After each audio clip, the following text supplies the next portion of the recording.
Ricardo corría por el pasillo de mármol, con el corazón en un puño. No sabía que estaba a punto de presenciar la verdad, una verdad que destruiría su vida perfecta. Gritos agudos venían de la habitación de su hija. Una voz era de Isabel, su esposa. La otra apenas la reconocía. Nadie imaginaba que la crueldad de Isabel llevaría a la pequeña Clara al borde de la muerte, y que la verdad estuvo escondida todo el tiempo, en los ojos silenciosos de la mujer que limpiaba el suelo de su casa. Ricardo era un hombre que lo tenía todo, un imperio construido con sudor e inteligencia, una mansión que era un palacio moderno. Pero su mayor riqueza y su mayor dolor vivía en el segundo piso. Clara, su hija de 8 años. La niña nació ciega, un ángel que veía el mundo con las manos y el corazón. Era el último pedazo vivo de Laura, su primer amor, arrebatada por una enfermedad despiadada hacía 6 años. 2 años atrás, Isabel entró en su vida. Hermosa, encantadora, un sol que prometía derretir su luto. Se casó con ella, creyendo que le daría una nueva madre a Clara. Estaba terriblemente equivocado. Al llegar a la puerta de la habitación, se detuvo. La escena lo congeló. Isabel sujetaba a Clara por el brazo con fuerza. El rostro de su esposa, siempre sonriente para él, estaba desfigurado por la rabia. ¿Cuántas veces tengo que decirte que no andes sola por la casa?, siseaba ella. Eres un desastre. Mira lo que hiciste. En el suelo, los trozos de un jarrón de cristal brillaban como lágrimas caídas. Clara temblaba, con el rostro pálido y mojado por el llanto. Fue un accidente, mami Isabel. Solo quería tomar mi osito. «No me llames mamá», gritó Isabel. Y entonces una figura se movió en un rincón de la habitación. Era María, la empleada de limpieza. Una mujer de mediana edad, callada, casi invisible. Se interpuso entre Isabel y la niña. «Señora, por favor, es solo una niña. Fue mi culpa. Yo dejé el jarrón en el lugar equivocado». Isabel giró su veneno hacia María. «Tú, cállate y vuelve a tu cubeta.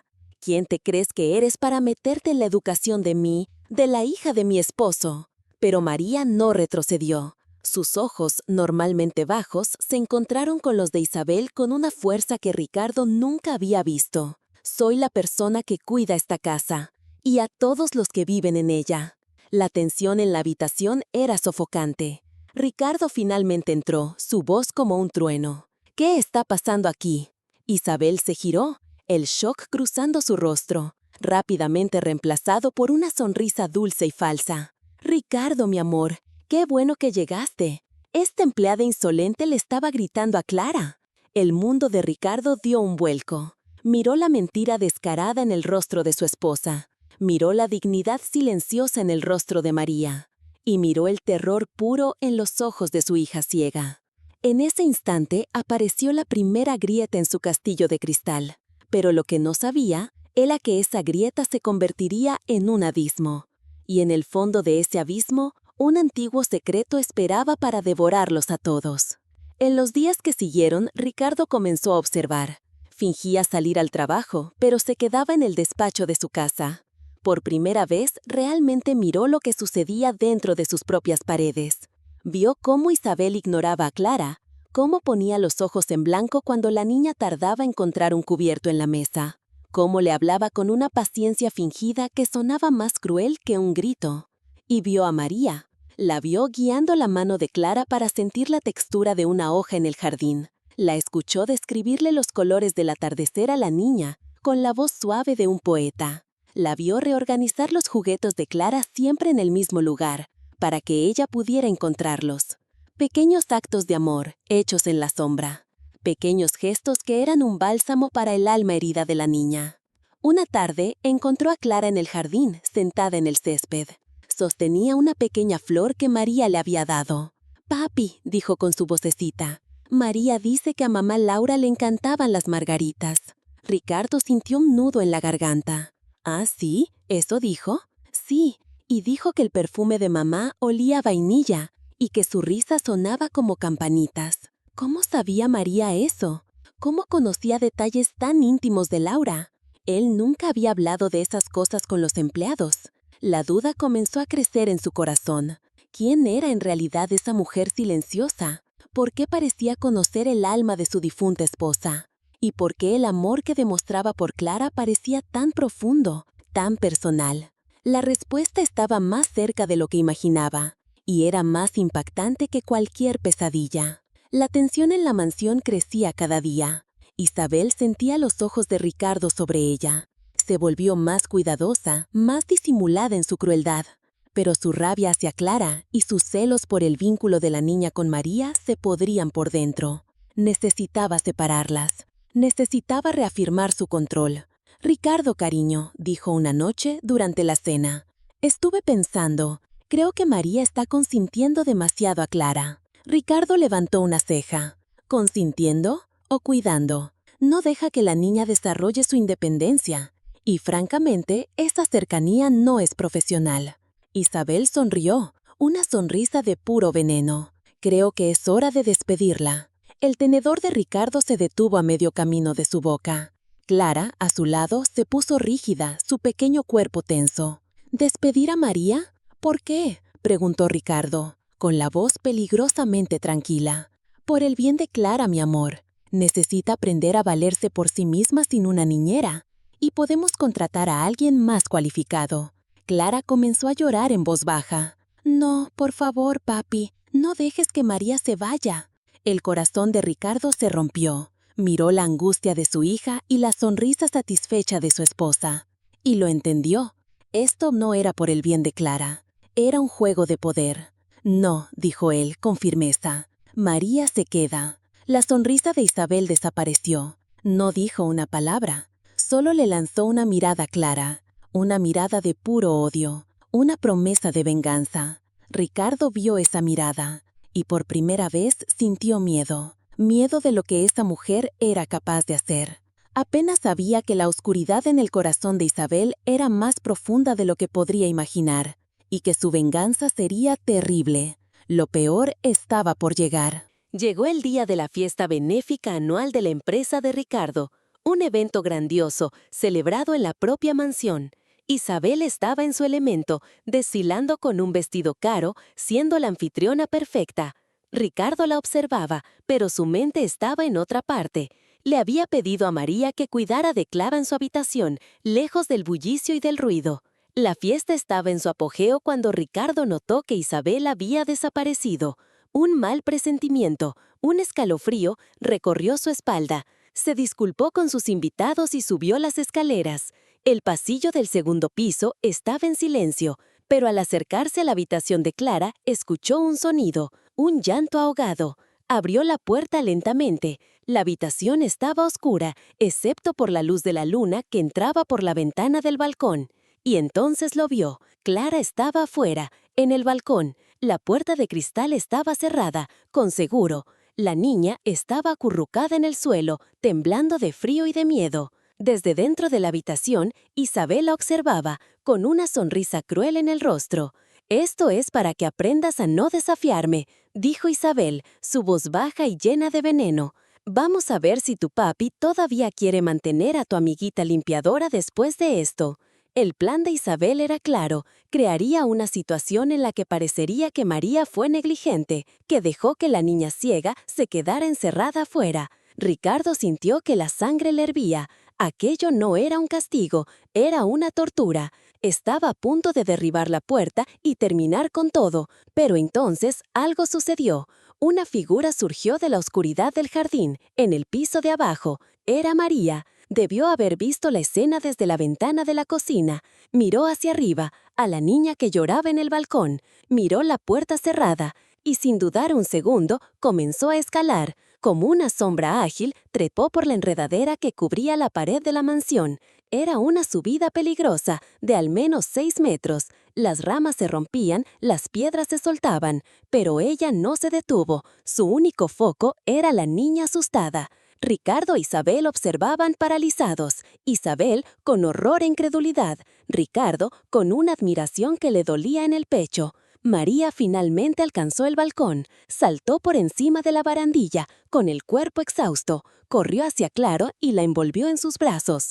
«Tranquila, mi ángel, estoy aquí, tía María está aquí». «¿Tía María?».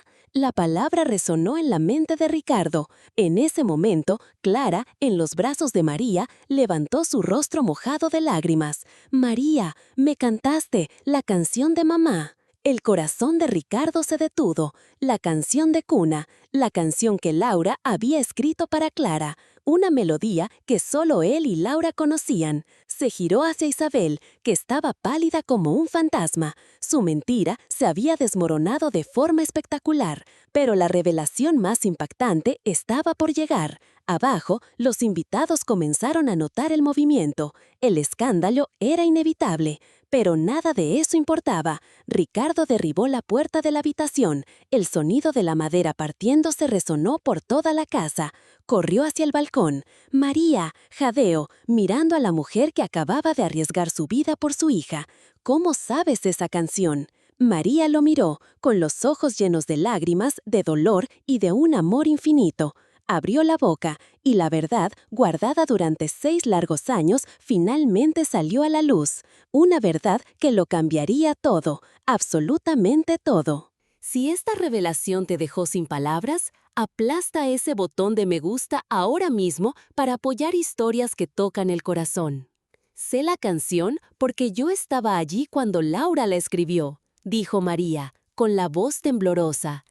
Abrazó a Clara con más fuerza. Le ayudé con la letra. Ella siempre fue mejor con las melodías. Ricardo sintió que el suelo desaparecía bajo sus pies. ¿Qué? ¿Cómo? ¿Cómo conocías a Laura? Isabel, acorralada, intentó un último ataque desesperado. «Está mintiendo, Ricardo. Es una oportunista. Quiere tu dinero». Pero nadie le prestaba atención. Los ojos de Ricardo estaban fijos en María. En su rostro comenzó a ver rasgos familiares. Una forma de inclinar la cabeza, un brillo en los ojos. Fantasmas de un recuerdo que había enterrado. «Mi nombre no es María», dijo la mujer, su voz ganando fuerza. «Mi nombre es Lucía. Soy la hermana menor de Laura». El impacto golpeó a Ricardo como un rayo. Lucía, la hermana de Laura, una joven que había conocido brevemente años atrás antes de que se mudara al extranjero.